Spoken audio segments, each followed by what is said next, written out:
আসসালামু আলাইকুম ওয়া রাহমাতুল্লাহি ওয়া বারাকাতুহু। নাহমাদুহু ওয়া নুসাল্লি আলা রাসূলিহিল কারীম, আম্মা বা'দ। ফাউযু বিল্লাহি মিনাশ শাইতানির রাজীম। বিসমিল্লাহির রহমানির রহিম। গ্যালাক্সি টিভি নিবেদিত দিনী কথা অনুষ্ঠানে আপনাদের সকলকে জানাই আন্তরিক শুভেচ্ছা ও স্বাগতম। আমি আছি কারি মোহাম্মদ সোহাগ গাজী। আজকের আলোচনার বিষয় সৎ কাজের আদেশ এবং অসৎ কাজের নিষেধ, বাধা প্রদান করা।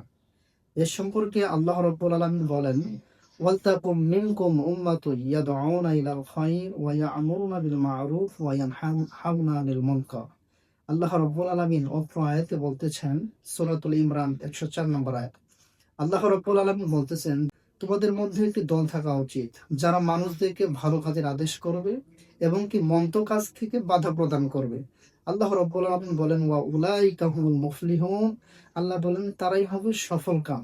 এ কথা আল্লাহ রাব্বুল আলামিন বলেন। তো আমাদের মধ্য থেকে একটি দল থাকা উচিত যারা মানুষদেরকে ভালো কাজের আদেশ করবে, মন্দ কাজ থেকে নিষেধ করবে। ভালো কাজের আদেশ আমাদেরকে অবশ্যই করতে হবে। আল্লাহ রাব্বুল আলামিন আমাদেরকে আদেশ করেছেন ভালো কাজ করার জন্য। যেমন আমরা যদি সালাত আদায়ের জন্য মসজিদে যাই এবং আমাদের প্রতিবেশী বা এলাকার ভাই আমরা যদি রাস্তায় দেখি, তাহলে আমাদেরকে বলতে হবে যে চলো ভাই সালাত আদায় করি। এ কথা আমাদেরকে বলতে হবে। এটি আল্লাহ রাব্বুল আলামিন বলতে বলেছেন। এবং কি আমাদের এলাকার ভিতরে যদি কোনো জায়গায় কোনো খারাপ কাজ হয়, কোনো জায়গায় যদি ডিজে গান বাজানো হয়, সেক্ষেত্রে আমাদেরকে বাধা প্রদান করতে হবে। এ কথা আল্লাহ রাব্বুল আলামিন বলেন। আর আমরা যদি বাধা প্রদান না করি, তাহলে আমরা হব আল্লাহ রাব্বুল আলামিনের ভাষায় অপরাধী। অতএব আমাদেরকে ভালো কাজের আদর্শ করতে হবে এবং মন্দ কাজ থেকে বাধা প্রদান করতে হবে। এ মর্মে আল্লাহ রাব্বুল আলামিন বলেন, কুনতুম খায়রা উম্মাতিন উখরিজাত লিন-নাস তা'মুরুনা বিল মা'রুফ ওয়া তানহাউনা আনিল মুনকার। আল্লাহ বলতেছেন যে তোমরা সর্বোত্তম জাতি, মানুষদের কল্যাণের জন্য তোমাদেরকে উত্থান ঘটানো হয়েছে। তোমরা কি করবে? তোমরা ভালো কাজের আদেশ করবে এবং কি মন্দ কাজ থেকে বাধা প্রদান করবে। আল্লাহ রাব্বুল আলামিন তার পবিত্র কোরআনের ভিতরে অসংখ্য জায়গায় আল্লাহ রাব্বুল আলামিন ভালো কাজ করার জন্য আমাদেরকে নির্দেশ করেছেন এবং কি মন্দ কাজ থেকে বাধা প্রদান করার জন্য আমাদেরকে নির্দেশ দিয়েছেন। যেখানে মন্দ কাজ দেখতে পাবো, আমাদের এলাকার ভিতরে যদি কোনো অসামাজিক কর্মকাণ্ড আমরা দেখতে পাই, তবে আমাদেরকে বাধা প্রদান করতে হবে। আমাদেরকে মুখ দিয়ে বাধা প্রদান করতে হবে, অথবা আমাদেরকে হাত দ্বারা বাধা প্রদান করতে হবে, অথবা অন্তর দ্বারা সেটাকে ঘৃণা করতে হবে। সর্বনিম্ন স্তরের ঈমান হচ্ছে অন্তর দ্বারা ঘৃণা করা। সম্মানিত দর্শক মণ্ডলী, এমনি রাসূল সাল্লাল্লাহু আলাইহি ওয়াসাল্লাম বলতেছেন, যে লোক যত অত্যাচারী হবে, আল্লাহ রাসূল সাল্লাল্লাহু আলাইহি ওয়াসাল্লাম বলেছেন, সাইয়্যিদুশ শুহাদা হামজা ইবনে আব্দুল মুত্তালিব, সকল শহীদের সর্দার হচ্ছে হামজা ইবনে আব্দুল মুত্তালিব। এবং সেই ব্যক্তিও শহীদদের সর্দার হবে যে ব্যক্তি কোনো স্বৈরাচারী অত্যাচারী শাসকের নিকটে যাবে এবং কি হক কথা বলার দাওয়াত দেবে, সৎ কথা বলবে, আর সেই হক কথা এবং সৎ কথা বলার কারণে সেই ব্যক্তি তাকে হত্যা করে ফেলবে। আল্লাহ রাব্বুল আলামিনের নবী বিশ্বনবী তিনি বলতেছেন, এটি হচ্ছে সকল শহীদদের সর্দার হবে সেই ব্যক্তি, যে ব্যক্তি আল্লাহ রাব্বুল আলামিনের দিকে মানুষদেরকে ডাকবে এবং কি সেই স্বৈরাচারীর সামনে আল্লাহ রাব্বুল আলামিনের দিকে দাওয়াত দেওয়ার কারণে সেই স্বৈরাচারী শাসক সেই ব্যক্তিকে হত্যা করবে। সেটি হচ্ছে সবচেয়ে উত্তম জিহাদ। এ মর্মে রাসূল সাল্লাল্লাহু আলাইহি ওয়াসাল্লাম বলতেছেন, আফজালুল জিহাদ কালিমাতুল হক ইনদা সুলতানিন জাইর আও আমিরিন জাইর। রাসূল সাল্লাল্লাহু আলাইহি সাল্লাম বলেছেন যে সবচেয়ে উত্তম জিহাদ হচ্ছে স্বৈরাচারী শাসকের নিকটে হক কথা বলা। তার মানে যত অত্যাচারী যত স্বৈরাচারী শাসক হোক না কেন, তার নিকটে হক কথা বলতে হবে, সত্য কথা বলতে হবে। এটি আল্লাহ রাসূল সাল্লাল্লাহু আলাইহি সাল্লাম বলেছেন এবং কি এটি সবচেয়ে উত্তম জিহাদ বলে ঘোষণা করা হয়েছে। সবচেয়ে উত্তম জিহাদ বলতে আমরা কি বুঝতে পারলাম? রাসূল সাল্লাল্লাহু আলাইহি সাল্লাম বলেছেন, স্বৈরাচারী শাসকের নিকটে হক কথা বলার দাওয়াত দেওয়া, হক কথা বলতে শেখা, এটি হচ্ছে সবচেয়ে উত্তম জিহাদ।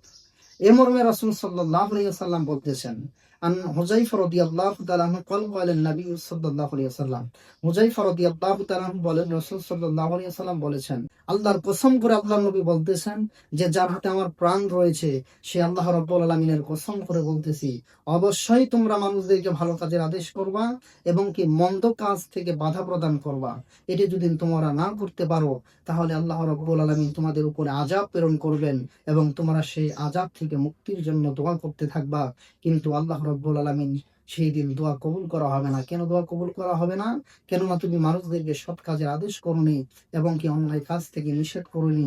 এজন্য কোনো মানুষ যদি কোনো এলাকার ভিতরে পাপে লিপ্ত হয়, আমাদের সেই মানুষদেরকে বাধা প্রদান করতে হবে।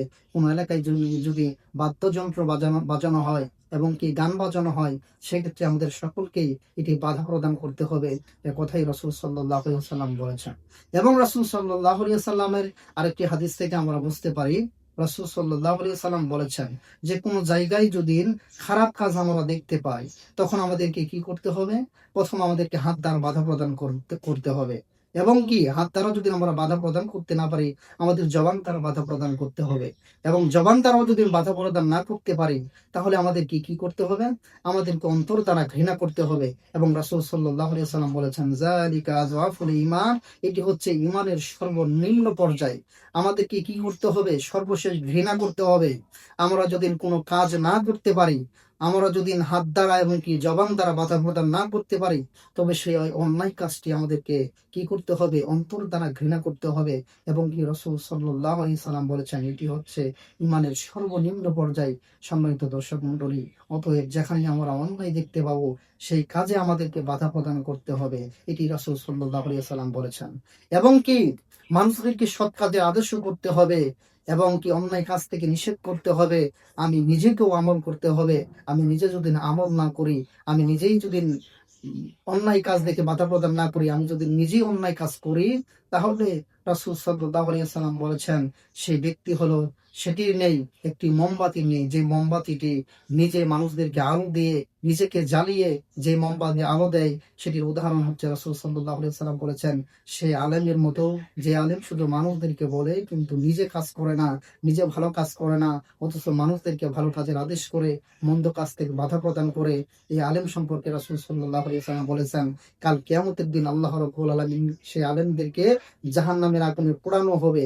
এবং কি জাহান্নামের আগুনের ভিতরে তার নারী ভুঁড়ি নিয়ে সে আলেম ভুগতে থাকবে। সেটি কোন আলেম? যে আলেম শুধু মানুষদেরকে দাওয়াত দেবে কিন্তু নিজে ভালো আমল করবে না। সে আলেমের দৃষ্টান্ত আল্লাহ রাসূল সাল্লাল্লাহু আলাইহি ওয়াসাল্লাম দিয়েছেন। কাল কিয়ামতের দিন সে তার নারী ভুঁড়ি নিয়ে তার চতুর্দিকে ঘুরতে থাকবে। কত কঠিন কথা রাসূল সাল্লাল্লাহু আলাইহি ওয়াসাল্লাম বলেছেন। অতএব আমাদেরকে কি করতে হবে? মানুষদেরকে ভালো কাজের আদেশ করতে হবে, নিজেও ভালো কাজ করতে হবে। নচেত আল্লাহ রাব্বুল আলামিন আমাদের উপরে আযাব প্রেরণ করবেন। আমরা আযাব মুক্তির জন্য দোয়া করতে থাকবো, কিন্তু আমাদের দোয়া কবুল করা হবে না। অতএব সম্মানিত দর্শক মণ্ডলী, আপনারা নিজেরা সব সময় ভালো কাজ করবেন। আল্লাহর নবী বলেছেন যে প্রত্যেক দিন মানুষদেরকে ভালো কাজ করতে হবে। এক সাহাবী দাঁড়িয়ে বললেন, ইয়া রাসূলুল্লাহ, ইয়া হাবিবাল্লাহ, এটি সবচাইতে আমাদের নিকটে কঠিন কাজ। তখন রাসূল সাল্লাল্লাহু আলাইহি সাল্লাম বলতেছেন যে তুমি কোনো দুর্বল মানুষকে বাহনে উঠিয়ে দেবা, কিন্তু কোনো দুর্বল মানুষদেরকে বাহনে উঠিয়ে দেওয়া এটি ইবাদত। কোনো রাস্তা থেকে কোনো কষ্টদায়ক জিনিসকে সরিয়ে ফেলা, এটি ইবাদত। এবং কি কোনো অন্ধ মানুষকে রাস্তা পারাপার করে দেওয়া, এটিও ইবাদত। এবং কি মানুষদেরকে সৎ কাজের আদেশ দেওয়া, ভালো কথা বলা, এটিও একটি ইবাদত। এবং অসৎ কাজ থেকে বাধা প্রদান করা, এটিও একটি ইবাদত। এ কথাই রাসূল সাল্লাল্লাহু আলাইহি সাল্লাম বলেছেন। এজন্য আমাদের প্রত্যেক দিন ভালো কাজ করতে হবে। সম্মানিত উপস্থিতি, আল্লাহ রাব্বুল আলামিন আমাদের সকলকে যেন ভালো কাজ করার তৌফিক দান করেন। সকলে বলি আল্লাহুম্মা আমিন। সম্মানিত দর্শক মণ্ডলী, আপনারা দেখছিলেন গ্যালাক্সি টিভি নিবেদিত দিনের কথা অনুষ্ঠান। আমি ছিলাম কারি মোহাম্মদ সোহাগ গাজী। আবারও নতুন কোনো ভিডিও নিয়ে আপনাদের সামনে হাজির হব। আপনারা সকলেই সাথে থাকুন, সঙ্গে থাকুন, ভালো থাকুন। আসসালামু আলাইকুম ওয়া রাহমাতুল্লাহি ওয়া বারাকাতুহু।